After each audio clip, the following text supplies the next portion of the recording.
2016. Bonjour à tous et bienvenue dans ce nouveau numéro de votre émission 100% Bénin sur SICA. Élection présidentielle au Bénin, on en parle encore et encore. Les prétendants au fauteuil suprême de la Marina sont désormais connus. Au total, 52 dossiers reçus à son siège par la Sénat, parmi lesquels 4 incomplets. Un chiffre record tout de même, car en 25 années de démocratie, jamais autant de Béninois n'ont aspiré à diriger le pays. Mais cette pléthore de candidats à l'élection présidentielle du 28 février prochain traduit-elle une vitalité de la démocratie béninoise ou plutôt une banalisation de la fonction présidentielle?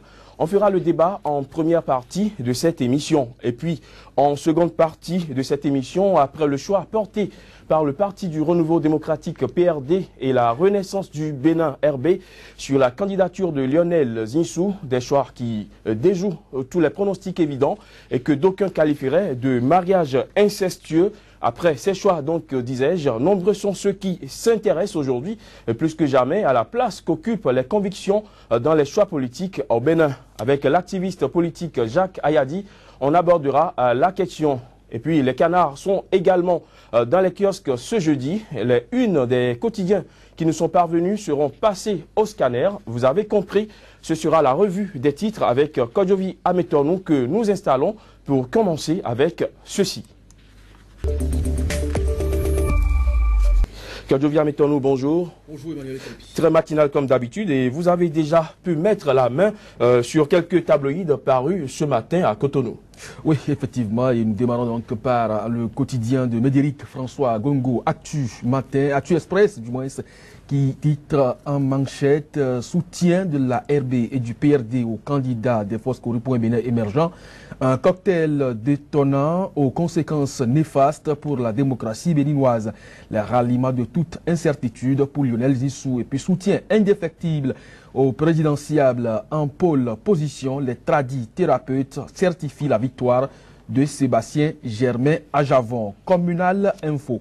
Scrutin présidentiel du mois prochain, Abdoulaye Biotchane reçoit l'onction de Fort Nyassimbe et puis soutien à la candidature de Djefa. Sébastien Adjavon obtient la carte verte des tradis praticiens. Dunia Info, coalition autour de la candidature de Lionel Zinsou, le complot mal inspiré des binationaux. Info Sud, course à la Marina, Simon-Pierre Adovelandé à la rencontre des différentes confessions religieuses du département des Plateaux. La tribune de la capitale, alliance autour de Zinsou pour la présidentielle, ce qui a motivé la décision du Parti du Renouveau démocratique. Le matin, constitution du Front FCBE PRD-RB, un OGM politique difficile à consommer, puis face à la débandade causée par la création de l'alliance FCBE PRD-RB, Fernand Amoussou, l'unique recours. Le potentiel pléthore de candidatures à la présidentielle de février prochain, ce n'est pas rien. Le Trésor va encaisser 720 millions de francs CFA. Et puis, vulgarisation des grandes lignes de son projet de société. Je veux parler donc de la nouvelle conscience. Curieux, la presse, l'aîné des préoccupations de Pascal Irénée Koupaki. Le télégramme présidentiel de 2016, album photo des 48 candidats retenus par la Sénat. Et puis, meeting de soutien hier à Glodjibé. Les praticiens de la médecine traditionnelle disent oui à Sébastien Germain Ajavon. Les 4 vérités présidentielles du 28 février 2016, Koupaki éclaire les hommes des médias sur sa vision du développement du Bénin. L'Express, président dépôt de candidature à l'élection présidentielle du 28 février 2016, Koupaki engagé pour un Bénin nouveau. L'Humanité, prêt pour les élections présidentielles de février 2016, Simon-Pierre Adovelandé reçoit les bénédictions du roi de Banigbe et des autorités religieuses du plateau. Libération, gestion des affaires de l'État au-delà de la présidentielle de 2016, Koupaki pour un développement de la campagne vers la ville. Et puis soutien aux candidats de FCBE, Humbedi et la Renaissance du Bénin veulent offrir le 3e mandat à Yahi. L'intelligent présidentiel de février 2016, formation des grandes alliances autour des candidats vers une bipolarisation de la classe politique nationale, une cascade de démissions annoncée dès ce jour. Et puis le soleil levant pour finir, propension à défier les tests de loi sur la décentralisation, grave affrontement entre les populations de Soava, plusieurs blessés graves et des cases endommagées. Le maire Sergio Hazouma défie l'autorité préfectorale et sème le désordre. Et puis, présidentielle de 2016, Fornia Simbe dit oui à Abdoulaye Biotchane, meeting de soutien à la candidature de l'homme de Djefa. Les tradis praticiens de l'Atlantique promettent le premier tour KO à Sébastien Germain. Ajavo Emmanuel Crépi, premier acte de la revue de presse. Dans 30 minutes, on se retrouve. Merci Kodjouvia Mektonou. On vous retrouvera donc dans 30 minutes avant la fin de cette émission pour un second tour, comme vous l'avez d'ailleurs annoncé. Mais en attendant de retrouver les canards, place à la tribune de discussion. Sika TV fait escale au Bénin pendant toute la période électorale. Retrouvez désormais sur votre chaîne panafricaine un programme matinal dénommé 100% Bénin, exclusivement consacré à l'actualité sociopolitique au Bénin. Pendant 2 heures, la politique, les questions de société et les grands dossiers de l'heure seront décryptés avec des éditorialistes, des professionnels des médias, des acteurs politiques et membres de la société civile. 100% Bénin sur Sika, c'est une fenêtre ouverte sur l'actualité au Bénin du lundi au vendredi de 7h à 9h, heure de Cotonou. 100% Bénin, c'est désormais sur Sika, le vrai visage de l'actualité en Afrique. Vitalité de la démocratie béninoise ou banalisation de la fonction présidentielle, la question taraude les observateurs de l'actualité politique après le nombre record de prétendants au fauteuil présidentiel enregistrés au Bénin par la Commission électorale nationale autonome. 52 dossiers de candidature enregistrés, dont 4 incomplets. On en parlera avec Benjamin Honoré et Naoum. Il est journaliste et rédacteur en chef de Radio Soleil FM qui émet à Cotonou au Bénin. Benjamin Honoré Naoum, merci d'être sur ce plateau. Bonjour. Alors on en parlera également avec Marcel Zoumenou. Il est journaliste également et rédacteur en chef du quotidien béninois La Nouvelle Tribune, un quotidien qui paraît à Cotonou au Bénin. Marcel Zoumenou, merci d'être présent sur ce plateau. Bonjour Emmanuel. Alors 52 prétendants au trône, dont 4 défaillants. On peut dire que l'appétit des Béninois est de plus en plus aiguisé en ce qui concerne le fauteuil présidentiel. Honoré Naoum. Bon, quand vous prenez 10 millions d'habitants et qu'on fait le ratio avec 52 et qui se sont présentés à la Sénat, bon, avec quelques plaisanteries et autres, quelques comédiens, il faut le dire également, on ne peut pas encore dire que l'appétit est totalement vorace pour les Béninois qui veulent donc accéder à la magistrature suprême dans notre pays. Mais vous n'êtes pas sans savoir que durant 10 ans, le Bénin a été géré par un homme qui s'appelle Boni Yayi. Donc après lui, il y a certains citoyens qui pensent qu'eux aussi, ils peuvent gérer le Bénin. Donc quand vous vous retrouvez dans un contexte pareil, vous pouvez avoir quelques mobilisations au niveau de certains citoyens, parce que je ne peux pas les appeler des acteurs politiques, parce qu'il y a beaucoup qui ne sont pas acteurs politiques, il y a beaucoup qui n'ont même pas fait d'effet d'annonce. Ça veut dire qu'on ne les attendait même pas du tout. C'est que le jour, c'est surtout le dernier jour de clôture de dépôt de dossier qu'on les a vus à la Sénat. Pour moi, on dit dans nos traditions que c'est le manque de respect, c'est qu'on n'a pas demandé à jouer un rôle, mais subitement on se voit là, parce qu'ils n'ont rien dit au peuple, ces gens-là qui se sont pointés à la Sénat pour dire, bon voilà, je veux être candidat. Donc, mais il n'est pas inscrit quelque part qu'il faut déjà l'annoncer avant d'aller à la Sénat. Ce n'est pas inscrit, je ne dis pas, je parle de nos traditions, je parle de nos valeurs. Nous sommes en Afrique, nous sommes au Bénin. Et quand vous voulez faire quelque chose, vous allez vers les anciens, comme on le dit, pour dire, bon, j'ai l'intention de poser un acte. Ce n'est pas le cas ici. C'est que ces candidats qui se sont présentés sans rien dire au peuple, en réalité, leur préoccupation, ce n'est pas le peuple, c'est eux-mêmes. Comment faire pour accéder au pouvoir? Comment faire pour avoir de la visibilité?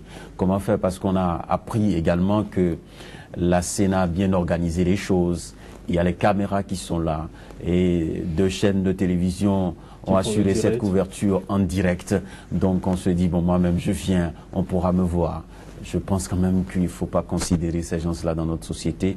L'essentiel aujourd'hui, c'est de savoir qu'il y a la crème, des crèmes, parmi ces candidats-là, et qu'au moment opportun, ils vont descendre dans l'arène pour battre campagne et dire ce qu'ils veulent faire concrètement pour le Bénin. Alors, Marcel Djoumainou, des candidatures fantaisistes, on en a enregistré, osons le dire. Oui, beaucoup de candidatures fantaisistes.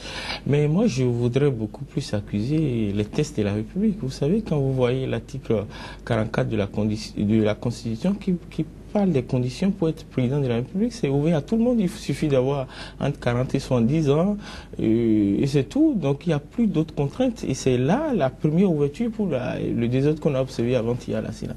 Et donc tout le monde se sent dans la peau de quelqu'un qui peut être président, étant donné que la loi ne prescrit pas de façon formelle que c'est les partis politiques qui envoient des candidats. Déjà que les partis politiques eux-mêmes sont déjà assez nombreux pour le pays. Et donc moi je ne suis pas surpris de ça. La deuxième raison, c'est que nous avons fait 10 ans sous un président qui a montré que la fonction n'est plus trop sacrée. Et donc, tout le monde s'est trouvé des qualités pour être président de la République. Et enfin, le fait que Yaya est en train de finir son mandat, le terrain est ouvert. Vous savez que chaque fois qu'un président est en fin de mandat, il y a toujours cette floraison de candidatures. En 2006, déjà, je crois, on avait déjà 26 candidats au premier tour. Et donc, moi, je ne suis pas surpris de voir ce nom. Alors, vous l'avez dit, Marcel Djoumainou, puisque en 2016, c'est la 6e fois que le Bénin organise une élection présidentielle. Et en 91, je vais rappeler un peu les statistiques, en 91, on avait 13 candidatures. C'était la première fois à l'avènement de l'ère du renouveau démocratique. En 96, on est descendu à 7 candidatures et on a constaté qu'il y avait un président au pouvoir qui rempilait. Et en 2001, il y avait 16 candidats. On est remonté à 16 candidatures. En 2006, 26 candidatures.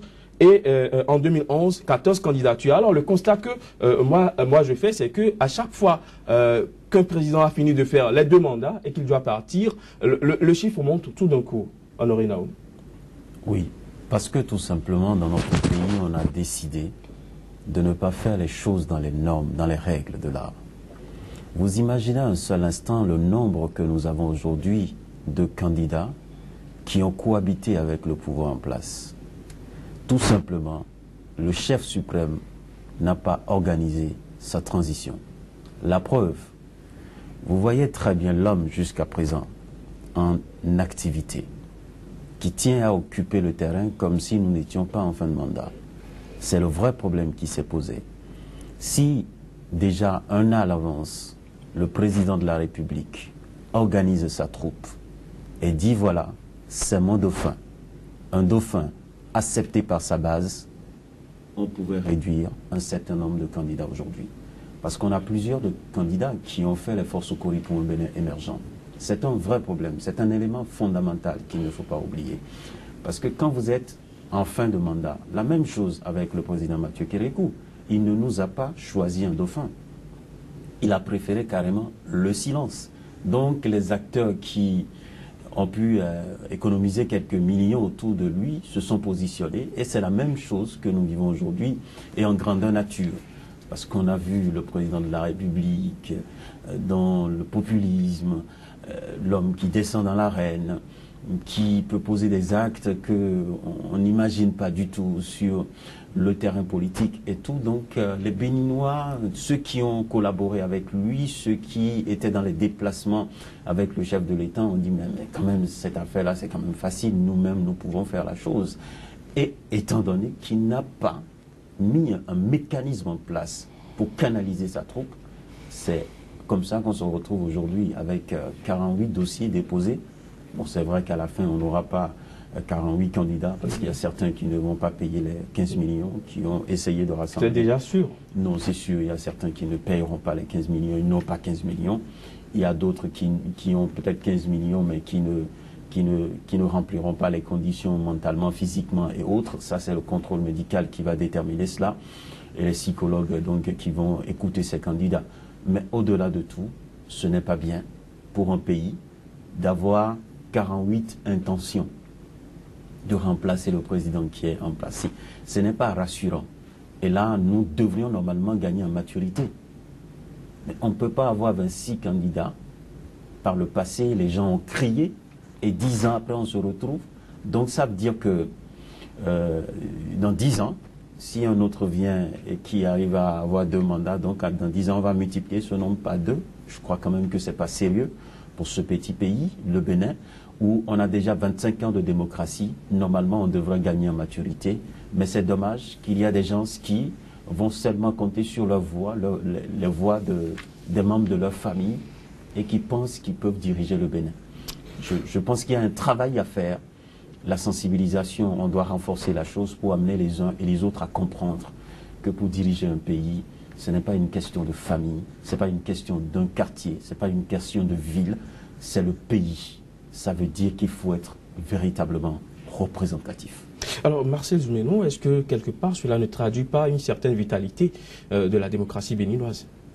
Oui, une certaine vitalité, mais en même temps, une faiblesse du système partisan. Et dans aucun pays sérieux, vous ne trouverez autant de candidats. Mais comme je le disais tout à l'heure, nous sommes dans un système qui lui-même est très ouvert. Il suffit d'être béninois, d'avoir 40 et 70 ans, d'être physiquement et mentalement au point de payer ces choses-là. Et c'est sa caution. Non, la caution est le seul point de coercition qu'on a de disposer de ces droits civiques et c'est tout. Il y a beaucoup de Béninois qui remplissent ces conditions. Et moi, je me réjouis même qu'on n'en ait eu que 48. Puisque si tous les Béninois qui remplissent réellement ces conditions devaient être candidats, alors là, on ne pouvait pas s'en sortir. Mais je crois que le premier problème, la première cause de ce problème, c'est le fait que la fonction elle-même au Bénin, c'est une fonction qui a beaucoup d'avantages matériels et ça, on ne le dit pas souvent. Oui. C'est-à-dire, les gens croient qu'avec ça, ils pourront réaliser leur vie et devenir heureux. Ça, c'est la première cause. La deuxième cause, je le disais tout à l'heure, c'est le fait que le président actuel a désacralisé la fonction présidentielle. Et donc, tout le monde se voit dans la peau de celui qui peut devenir président de la République. Et je crois que pour régler ce problème, dans beaucoup de pays, il y a 2 solutions. Il y a que le système partisan doit être assaini. Si dans les tests de la République, il était écrit blanc sur noir que pour être candidat, il faut être désigné par un parti politique, ça réglerait et en partie le problème. Maintenant, on peut mettre encore d'autres points de coïncidence en disant il faut avoir un certain nombre de députés. C'est-à-dire que les partis qui pourront présenter des candidats, c'est des partis qui ont un certain nombre de députés à l'Assemblée nationale. Et si peut-être on peut dire 10. Si on met la barre à 10, on est sûr d'avoir au plus 5 à 6 candidats. Mais s'il n'y a rien de tout ça et la loi permet, on ne doit pas être surpris de voir le nombre que nous avons là. Alors, il y a un aspect que nous ne devrions pas oublier également. Oui, c'est ceux qui ont toujours l'intention d'être autour de la marmite. Ça veut dire quoi? J'ai au moins 15 millions, je mets dans la balance, j'annonce ma candidature et si je veux même, je peux me désister à quelques virgules de l'élection pour dire je soutiens tel candidat. Et en ce moment, qu'est-ce qui se passe? C'est que si ça finit, si le candidat gagne, c'est que j'ai au moins un poste ministériel. Et ça fait plaisir au Bénin d'avoir un poste ministériel parce qu'on peut détourner l'argent public, on peut faire ce qu'on veut, on peut utiliser toutes sortes de stratégies pour amasser les trésors de guerre. Donc, il y a aussi ce côté qu'il ne faut pas oublier. Il y a beaucoup qui sont dans la course aujourd'hui. Leur problème, ce n'est pas d'être président. Ils savent très bien qu'ils ne seront pas présidents. Mais on passe le premier tour, ils vont dire, OK, je viens avec les quelques voix que j'ai pour vous soutenir. Et si vous dites oui, ça veut dire que j'ai besoin de 2 ou 3 portefeuilles ministériels. Donc, vous devriez normalement signer des accords avec moi. Il y a certains qui exigent même le paiement des 15 millions qui ont été versés pour soutenir un autre candidat en bonne position. Donc, il y a ces stratégies-là. Ça devient du commerce, finalement. Mais c'est du commerce. Et on se moque du peuple, tout simplement. Et c'est pourquoi je pense que ce qu'il y a à faire, c'est de renforcer l'éducation dans ce pays. Parce que la première richesse d'un peuple, c'est la connaissance. Et on devrait renforcer l'éducation, obliger les citoyens béninois à aller à l'école, à avoir de la connaissance, travailler pour des emplois décents, et vous allez voir, les choses vont se régler dans la cité. C'est parce qu'aujourd'hui, les gens ont faim, les gens n'ont pas la connaissance. Et quand on vient leur donner quelques 500 francs, ou bien aujourd'hui on vous dit, vous allez voter pour moi, vous revenez, si vous avez la preuve que vous avez voté pour moi, vous avez 5 000, alors que c'est un monsieur qui travaille durement pour pouvoir mobiliser 5 000, il va voter. Donc nous sommes dans ce contexte-là, contexte de pauvreté, et c'est tout ça qui doit focaliser normalement l'attention des Béninois. Alors sur le plan institutionnel, il y a Marcel Zemenou qui a fait une proposition, assainir le système partisan béninois par exemple. Il a donné l'exemple à l'Assemblée nationale, un parti qui veut présenter un candidat doit avoir nécessairement au moins 10 députés, mais il faut dire aussi que dans les grandes démocraties, pour écarter toute candidature fantaisiste et limiter le nombre de candidats, à un moment donné de l'histoire, il a été instauré un système qui consiste à un parrainage du candidat par des élus, à recueillir des signatures. En France, par exemple, pour être candidat, il faut recueillir 500 signatures d'élus pour pouvoir se porter candidat. Doit-on penser que la chose s'impose aujourd'hui au Bénin? Si vous voulez 1000 signatures, les acteurs politiques vont l'avoir. Au Bénin ici, c'est vite fait. Non, mais je suppose que la même personne ne signe pas de candidature. Ça, c'est normal. Et le nombre d'élus qu'on a au Bénin est connu. Mais tout le monde ne pourra pas. Même si, parce que on connaît bien le nombre d'élus, je suis d'accord avec vous. Mais pour avoir ça, si c'est que pour avoir les signatures, il y a des gens qui vont payer pour avoir les signatures. Oui, mais on n'aura pas 48 quand même. Vous n'aurez pas 48. Parce que si on fait le ratio du nombre d'élus qu'on a au Bénin et du nombre de candidats qu'on pourrait avoir avec 500 signatures ou bien 1000 signatures. Vous savez, c'est quelque chose qui peut aider. Mais j'insiste sur ce que je venais de dire tout à l'heure. Il faut donner de la connaissance au peuple. Même si vous prenez des élus, il y en a qui n'ont pas la connaissance. Quand je dis connaissance, ce n'est pas je suis instruit ou j'ai été juste à l'école ou bien j'ai vécu dans une tradition où j'ai reçu une bonne éducation. Non, ce n'est pas ça. Parce que quand vous dites que vous voulez être président de la République, ça veut dire que vous avez quelque chose à proposer pour sortir votre peuple de la pauvreté. Mais aujourd'hui, le problème qui se pose, c'est quoi?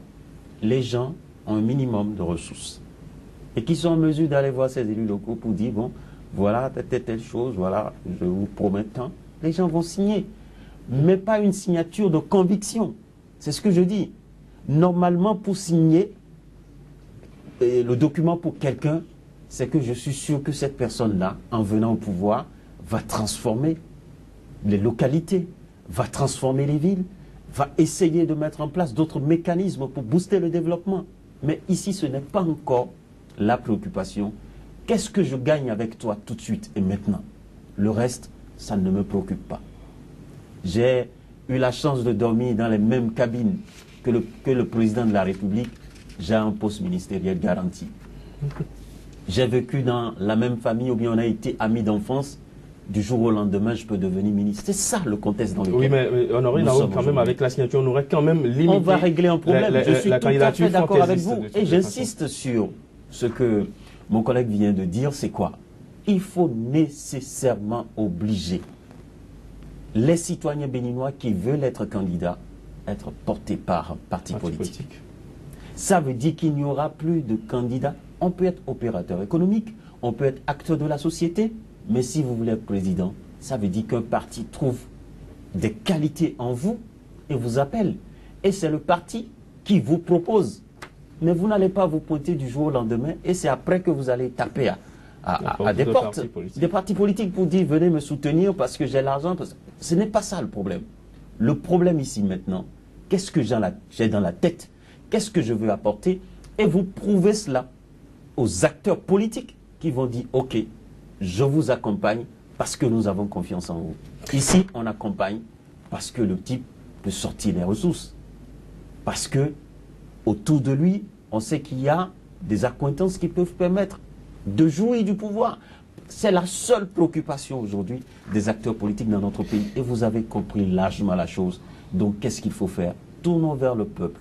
Travaillons ensemble. Insistons sur l'éducation de nos peuples. Et ça, c'est un travail de titan que nous devrions faire.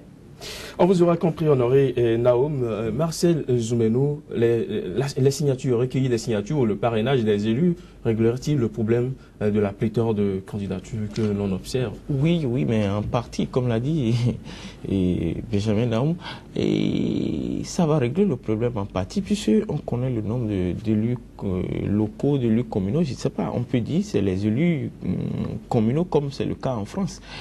Et on peut voir, c'est un système, on sait qu'on a le nombre exact d'élus qu'on a. Et on peut, en fonction du nombre de candidatures qu'on veut avoir, poser un barème, on peut dire même au-delà de 600, de 500, on peut dire 1000. Ça dépendra de ce que nous voulons. Mais je dis, comme il a dit, ce problème, cette proposition ne règle le problème qu'en partie, parce que il y a la marchandisation. Voilà. Et les gens peuvent juste prendre l'argent, comme ils savent que c'est pas eux, il faut faire ça. Donc, on peut payer ça. Et nous sommes dans un système où tout se paye.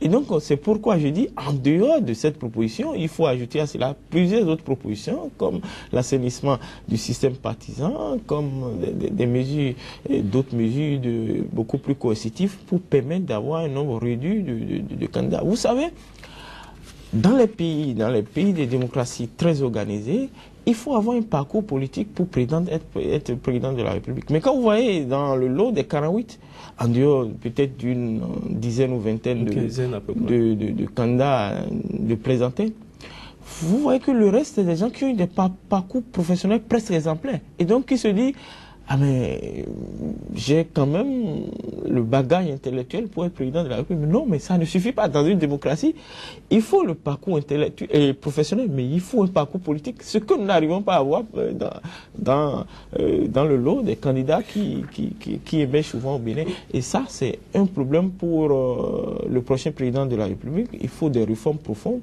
pour corriger le système partisan et permettre à des gens, des politiques, d'accéder à une fonction qui elle-même est éminemment politique. Vous l'avez dit, Marcel Zoumenou, sur les 52 dossiers, parce que 4 ont été invalidés, c'est à peine si une quinzaine appartiennent à un parti politique ou ont milité au moins une fois au sein d'un parti politique. Et donc si on sait que la fonction présidentielle, c'est la chose des politiques et que le rôle, la mission des partis politiques, c'est la conquête du pouvoir et qu'aujourd'hui, il y a plus d'apolitique dans le système que de politique. Il y a quelque chose qui, forcément, ne tourne pas très rond.